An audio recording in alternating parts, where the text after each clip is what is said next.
देश की सेना ने जो हिम्मत जुटाई थी, सरकार मदद करती तो माननीय नरेंद्र मोदी जी पाकिस्तान के भी प्राइम मिनिस्टर होते इसी बार। और फाइनेंस मिनिस्टर बैठी है हमारी, ये पाकिस्तान की फाइनेंस मिनिस्टर होती। इस तरह के हालात बने हुए थे और ऐसा मौका चूकना ही नहीं चाहिए था। जिनके हिस्से में मकाम आता है, बहुत खुशनसीब होते हैं वो लोग जिनका लहू देश के काम आता है। मैं सबसे पहले ऑपरेशन सिंदूर में जो हमारे देश की सेना है, उसने जो पराक्रम दिखाया, शौर्य दिखाया, उसके लिए उनको सैल्यूट करता हूं, जय भीम करता हूं। और पहलगाम हमले में जो निर्दोष हमारे नागरिक शहीद हुए या अन्य जो लोग उसके बाद सीज फायर के बाद जो शहीद हुए, उन सभी लोगों के लिए प्रार्थना करता हूं कि उनके परिवारों को कुदरत दुख सहने की शक्ति दे। महोदया, मेरे कुछ सवाल हैं सरकार से। क्या सरकार यह स्पष्ट कर सकती है कि आतंकियों को भारत क्षेत्र में प्रवेश और पहलगाम जैसे पर्यटन स्थल पर पहुंचने में किसने मदद की? क्या सुरक्षा एजेंसियों को इस हमले की पहले से कोई खुफिया इनपुट प्राप्त हुए थे? यदि हां, तो उन पर क्या कार्रवाई हुई? पहलगाम हमले में शहीद हुए नागरिकों और स्थानीय ड्राइवर माजिद खान के परिजनों को सरकार द्वारा क्या मुआवजा सहायता दिया गई? क्या सरकार पर्यटकों की सुरक्षा सुनिश्चित करने के लिए विशेष स्टैंडर्ड ऑपरेटिंग प्रोसीजर लागू कर रही है? क्या भारत सरकार ने अंतर्राष्ट्रीय मंचों पर यह मांग रखी है कि जब तक पाकिस्तान आतंकवाद पर कठोर कार्रवाई नहीं करता, तब तक उसे किसी प्रकार की आर्थिक सहायता न दी जाए? ऑपरेशन सिंदूर के बाद जब पाकिस्तान ने जवाबी हमले किए और 21 भारतीय नागरिक शहीद हुए, यहां तक कि हमारे गुरुद्वारों को भी निशाना बनाया गया, तब सरकार ने सीज फायर की अनुमति क्यों दी? क्या यह भारत की कूटनीति कमजोर नहीं दर्शाता? सभापति महोदया, मुजफ्फरनगर में हमारे जिला सचिव हैं भाई कामिल, उनके परिवार के 2 बच्चे भी इस हमले में शहीद हुए थे। क्या सरकार ये मानती है कि टीआरएफ द्वारा इस हमले में खासतौर पर हिंदू पर्यटकों को निशाना बनाना भारत में सांप्रदायिक द्वेष को बढ़ावा देने का प्रयास था? यदि हां, तो इसे रोकने हेतु सरकार ने क्या रणनीति बनाई? सरकार उस मुस्लिम पोनी ऑपरेटर को क्या सम्मान देगी जिसने अपनी जान देकर तीर्थयात्रियों की रक्षा की? क्या उसे शहीद घोषित किया जाएगा? पाकिस्तान को हाल ही में आईएमएफ द्वारा $2 अरब से अधिक की सहायता राशि दी गई है। क्या भारत ने औपचारिक रूप से आईएमएफ और अन्य वैश्विक संस्थाओं के समक्ष आपत्ति दर्ज कराई है?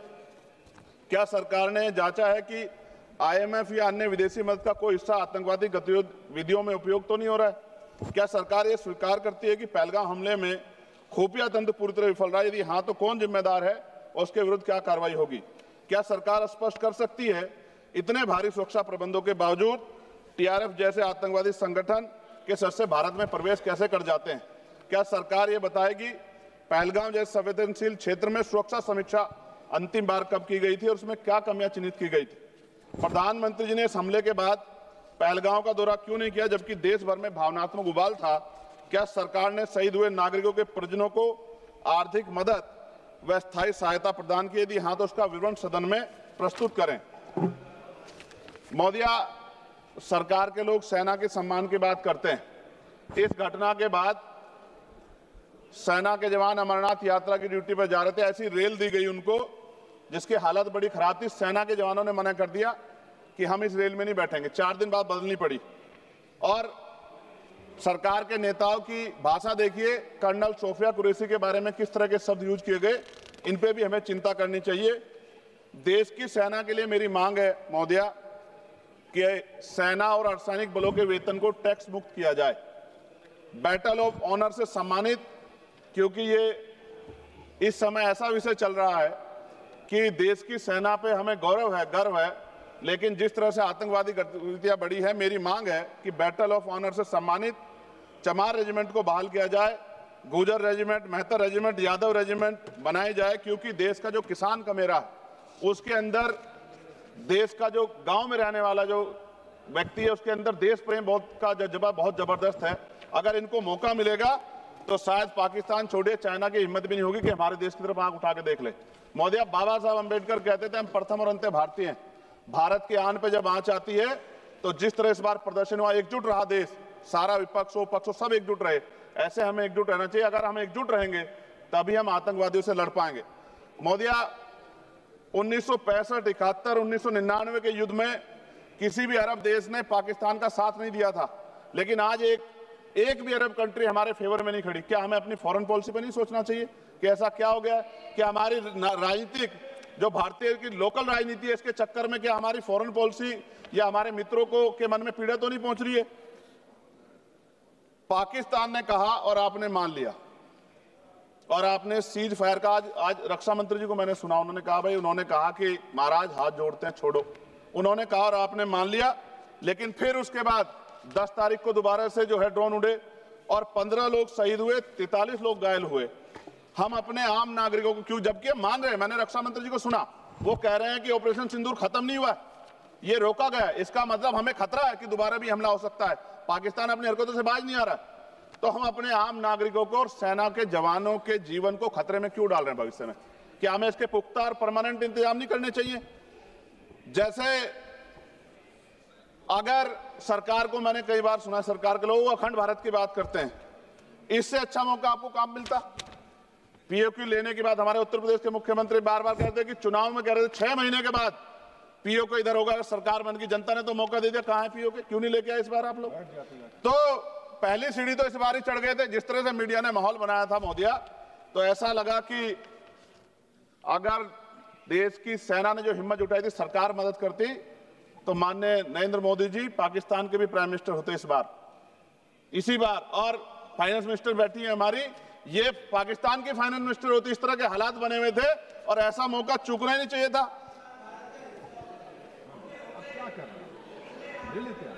ले लेते, इससे अच्छा मौका कैसे मिलता? पूरा देश एकजुट था। मोदी, मैं खत्म करूंगा, पूरा देश एकजुट था, इससे अच्छा मौका कहां था?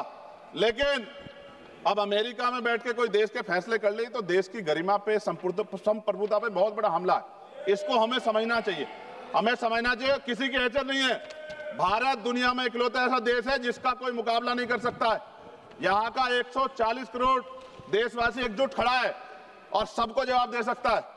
मोदी, आज खत्म करते हुए कहूंगा, अमरनाथ की यात्रा आ रही है अगस्त के फर्स्ट वीक में, चल भी रही है, नहीं चल रही। अनुराग भाई, आपको बोलने का मौका नहीं दिया, आप ये नाराजगी मेरे ऊपर मत उतारो, आप लड़ो ना उनसे, आप लड़ो चेयर से, मुझे काहे को करना। खत्म हो रही है अमरनाथ की यात्रा, खत्म होने वाले, सुरक्षा के पुख्ता इंतजाम होने चाहिए और दोबारा ऐसी कोई घटना ना हो। लेकिन अंत में महोदय मैं कहूंगा, आम लोगों की जान भी गई, क्या सरकार ने उन परिवारों को मुआवजा दिया है? क्या उनके जीवन का कोई मूल्य नहीं? जिन्होंने अपने परिवार खोए, जिन्होंने अपना घर का बेटा, पति, घर का कमाने वाला खो दिया, उनका भी तो अधिकार बैठता है। सरकार ने क्या मुआवजा दिया, इस बात की जानकारी भी सरकार को पटल पर रखनी चाहिए, सामने रखनी चाहिए। और अंत में मैं धन्यवाद दूंगा भारतीय सेना को और भारत का जो प्यार है कि पाकिस्तान और आतंकवादियों के भरसक प्रयास था कि यहां सांप्रदायिकता का माहौल बन जाए, लेकिन देशवासियों ने समझदारी दिखाई। और कश्मीरियों को भी मैं बहुत धन्यवाद देता हूं कि उन्होंने कोशिश की कि किसी भी तरह से कश्मीर के ऊपर जो ये इतना बड़ा इल्जाम लगा है, ये इल्जाम में कश्मीरी शामिल ना हो और ऐसे आतंकवादियों पर सख्त कार्रवाई। पता लगा है कि महादेव, ऑपरेशन महादेव हुआ है और यही पता लगा कि वो 3 आतंकवादी मारे गए। लेकिन मैंने अखबार में ये भी पढ़ा था कि वो जो मुख्य आरोपी था कुछ दिन पहले पाकिस्तान में था। कोई पिकनिक चल रही है कि उधर भी चले जाते, इधर भी आ जाते? क्या है बॉर्डर पे ऐसा? ये बताना चाहिए ना देश को। मैं आपका धन्यवाद करूंगा।